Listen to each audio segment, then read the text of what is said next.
하나님의 부르심이란 제목으로 말씀을 나누고자 합니다. 여러분에게 질문을 하나 드리겠습니다. 하나님께서 여러분을 부르신 사실에 대해서 확신하십니까? 네.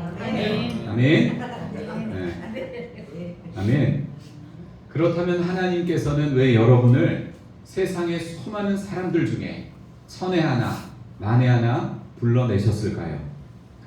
고린도전서는 바울이 에베소에서 고린도 교회 성도들을 향해서 쓴 편지인데, 당시 고린도 교회의 여러 문제들에 대한 신앙적인 해답을 주기 위해서 이 책이 기록이 되어졌습니다. 그 중에서 오늘 본문 말씀은 모든 그리스도인들을 향한 가장 아름다운 부르심을 생각하게 하는 구절입니다. 오늘 말씀을 통해서 우리는 여러 가지 하나님의 부르심에 대한 생각들을 가질 수 있는데, 그 하나님의 부르심에 대해서 한번 본문을 중심으로 생각해보는 시간이 되었으면 좋겠습니다. 먼저 하나님은 세상의 기준이 아닌 자신의 뜻을 따라 사람을 부르신다는 것입니다. 한번 따라합시다. 하나님은 세상의 기준이 아닌 자신의 뜻을 따라 부르신다.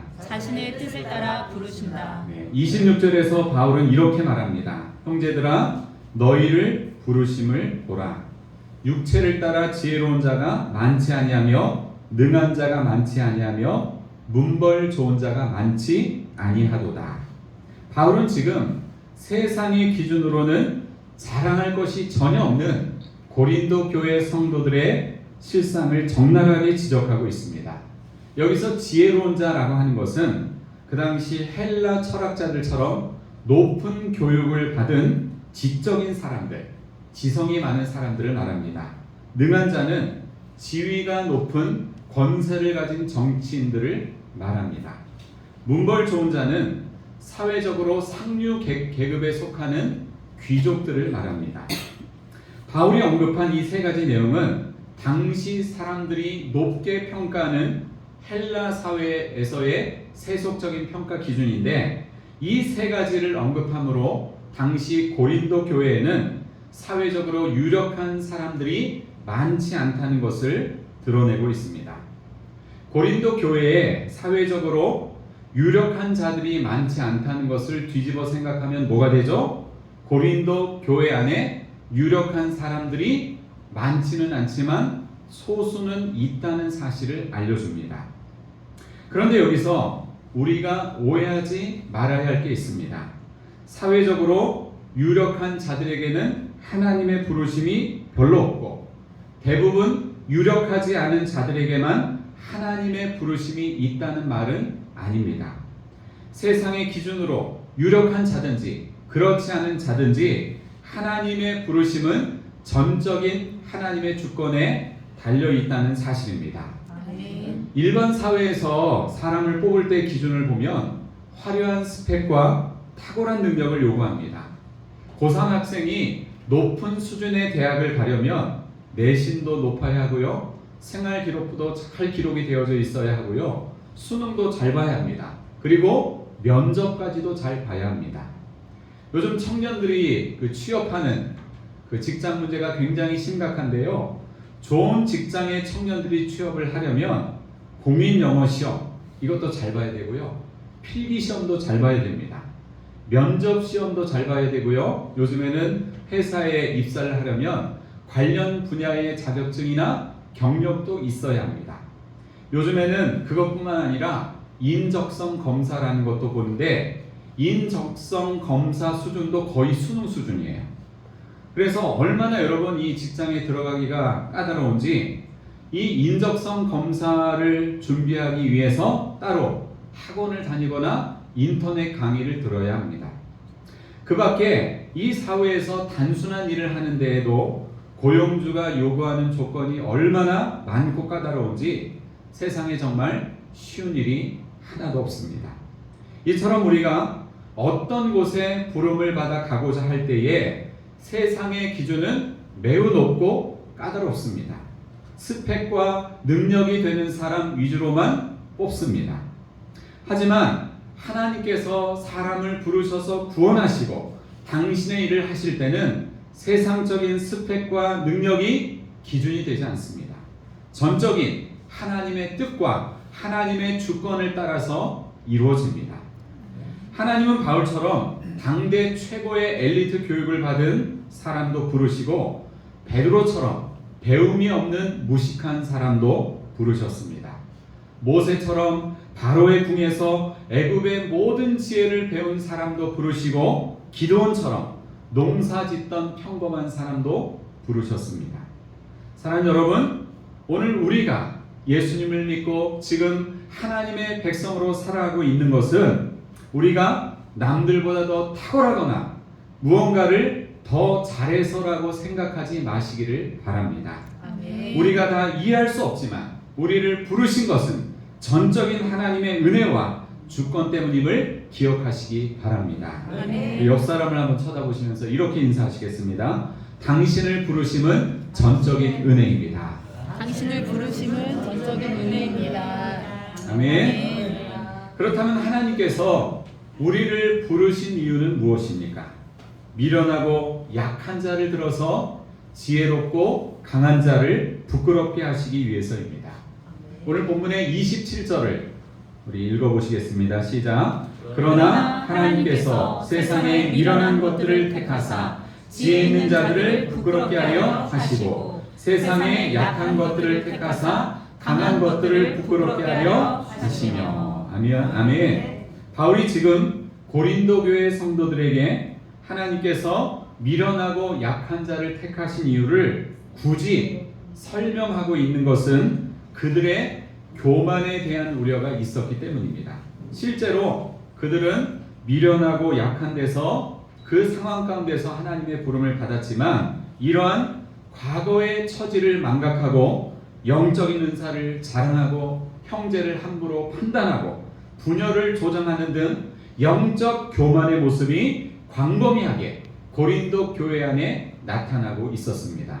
여러분, 오늘날 교회 안에서 일어나는 수많은 갈등과 분열의 원인은 무엇입니까? 한마디로 말하면 개구리 올챙이적 생각을 못하기 때문입니다.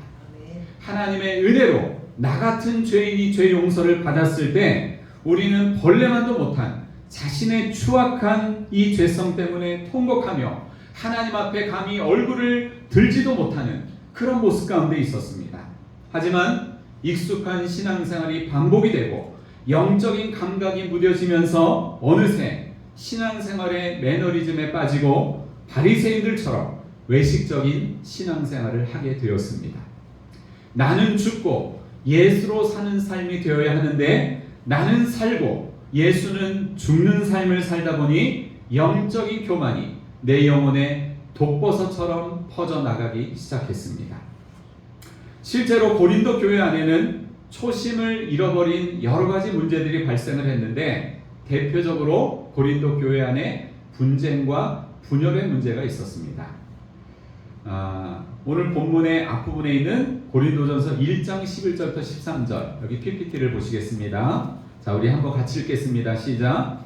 내 형제들아, 근로의 지편으로 너희에 대한 말이 내게 들리니 곧 너희 가운데 분쟁이 있다는 것이라. 내가 이것을 말하거니와 너희가 각각 이르되 나는 바울에게, 나는 아볼로에게, 나는 게바에게, 나는 그리스도에게 속한 자라 한다는 것이니 그리스도께서 어찌 나뉘었느냐? 바울이 너희를 위하여 십자가에 못 박혔으며 바울의 이름으로 너희가 침례를 받았느냐?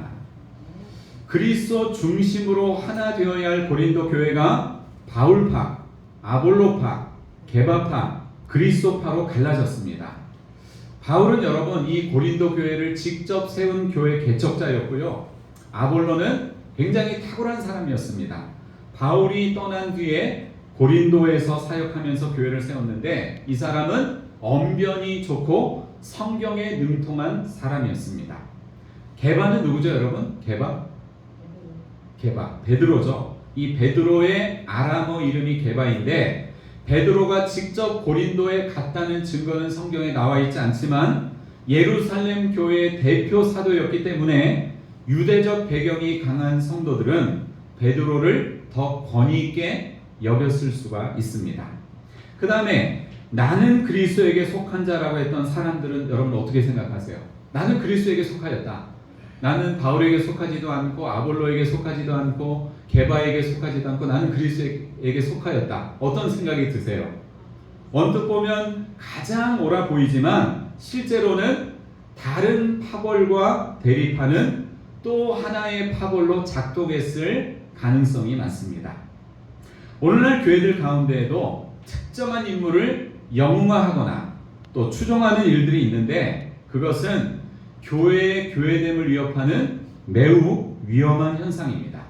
유명한 교회 유명한 목사를 스타 목사라 부르고 자꾸만 사람들이 축혀 세우고 높여주는데 여러분 교회 머리가 누굽니까?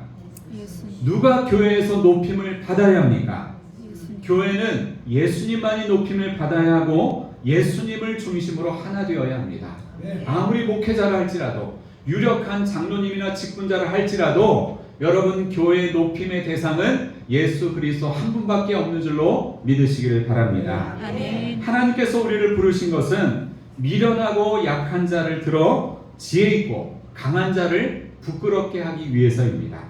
한없이 어리석고 연약한 이 죄인을 구원하기 위해 십자가에 못 박혀 죽으신 그리스도의 사랑을 생각할 때 여러분 지금도 두려움과 떨림이 있으십니까?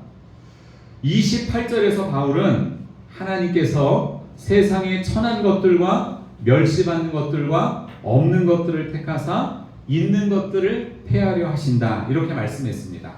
실제로 성경을 보면 이 말씀이 증명되고 있습니다. 하나님께서는 세상의 모든 민족들 가운데 누구를 택하셨죠? 어떤 민족? 이스라엘 민족이죠. 가장 작은 이스라엘 민족을 선택하셨습니다.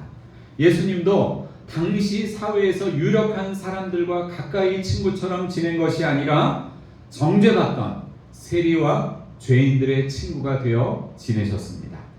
하나님은 세상적 기준으로는 전혀 무능력하고 무가치해 보이는 자들을 택하셔서 스스로 능력 있다고 여기는 교만한 사람들을 무력화시키셨습니다. 유럽에서 성경 다음으로 많이 읽히는 책이 혹시 뭔지 아세요? 철로역정입니다. 철로역정 많이 들어보셨죠?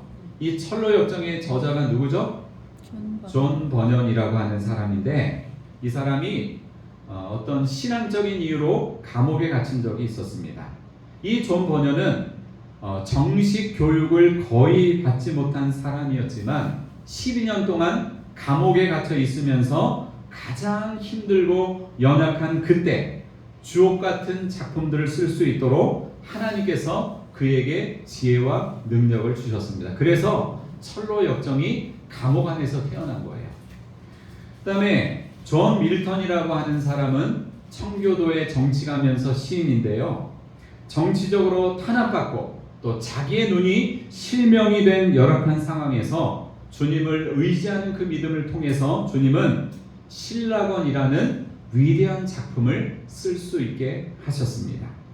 사랑하는 여러분, 미련하고 약한 자를 들어서 지혜롭고 강한 자를 부끄럽게 하시는 하나님의 손에 붙들려 여러분도 이 시대에 귀하게 쓰임 받으시기를 주님의 이름으로 축원합니다. 아멘. 그렇다면 하나님의 부름을 받은 우리는 어떠한 삶을 살아야 합니까? 한번 따라해 보겠습니다. 인간적인 자랑을 버리고 인간적인 자랑을 버리고 하나님과 그리스도의 십자가만 자랑하자. 하나님과 그리스도의 십자가만 자랑하자. 아멘. 아멘. 자, 오늘 본문 다음에 있는 고린도전서 1장 31절 이 앞에 화면을 보시겠습니다. 같이 읽겠습니다. 기록된 바 자랑하는 자는 주 안에서 자랑하라 함과 같게 하려 함이니라. 아멘. 혹시 번영신학이라고 하는 말을 들어보셨어요? 번영신학. 번영신학은 뭔가 하면 하나님을 믿으면 건강과 부와 성공과 출세와 같은 현세적인 축복을 보장받는다고 가르치는 그런 신학적 흐름을 말하는 거예요. 그 다음에 기복신앙은 많이 들어보셨죠? 기복신앙. 이건 뭐예요? 하나님을 믿는 목적이 하나님이 아니에요. 하나님을 믿는 목적이 잘되고 이 세상에서 복받기 위해서. 이렇게 생각하는 신앙 태도가 바로 기복신앙입니다. 약간의 이제 차이는 있죠. 그런데 이 번영신학과 기복신앙의 공통점은 뭔가 하면 하나님을 수단하고요, 현재적인 복을 최우선으로 여기는 것인데, 오늘날 많은 그리스도인들이 이와 같은 잘못된 신앙 의식에 빠져서 복음의 본질을 왜곡하고 있습니다. 예수님을 믿지만 여전히 이 세상적인 번영을 하나님의 은혜로 대체시키고 인간적인 자랑거리로 삼습니다. 물론 여러분, 예수님을 믿음으로 영혼이 잘되고 범사가 잘되는 것도 은혜요, 감사한 일이지만 신앙생활에는 우리의 바람과 다른 일이 얼마든지 일어날 수 있기 때문에 중요한 것은 어떤 상황에서도 감사하고 어떤 상황에서도 주의 은혜 아래 사는 일입니다. 아멘. 마틴 루터는 그런 말을 했어요. 인간의 그 어떤 의로움도 하나님 앞에서는 초라한 누더기와 같으며, 제 아무리 화려한 이 땅의 궁전일지라도 천국의 영광에 비하면 돼지우리와 같을 뿐이다. 이런 말을 했습니다. 그렇습니다.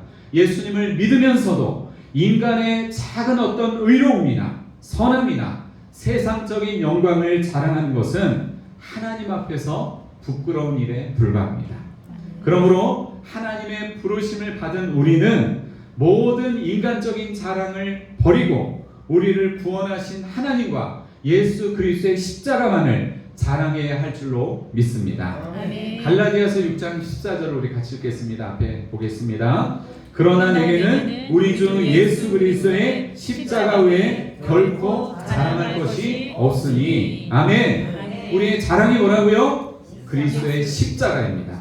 그 다음에 고린도전서 1장 18절도 같이 읽습니다. 시작. 십자가의 도가 멸망하는 자들에게는 미련한 것이요 구원을 받는 우리에게는 하나님의 능력이라. 아멘. 예수님을 믿지 않는 사람들은 우리를 보고 참 손가락질을 하고 바보 같다고 합니다. 너희들은 할 게 없어서 주일마다 꼬박꼬박 교회 가서 예배를 드리느냐? 왜 예배 드리다가 눈물을 흘리느냐? 참 이상하다, 바보 같다. 참 세상 사람들이 우리를 보고 그렇게 손가락질을 합니다. 그러나 여러분, 세상 사람들의 눈으로 볼 때 우리가 믿는 십자가의 도가 미련해 보일지라도 진짜 여러분 지혜로운 도는 뭐예요? 예수 그리스도의 십자가의 도인 줄로 믿습니다. 아멘. 이번에 전도대회를 통해서 하나님이 우리 교회에 많은 은혜를 주셨는데, 저는 이곳에 왔던 전도대회 대원들의 모습을 통해서도 큰 감동을 받았습니다. 우리 교회 오신 분들은 대한민국 상류층 사람들입니다. 전도대원 중에는 국제 변호사도 계시고요, 회사를 경영하는 사장님도 4분이나 계십니다. 벤츠 자가용을 평소에 몰고 다니시고요, 수십억 원의 강남 아파트에 사는 분들입니다. 그런데 평생 먹고 살 걱정이 전혀 없는 분들이 그리스도의 복음 앞에 철저히 낮아지고 충성하는 그 모습을 보면서 제가 큰 감동을 받았습니다.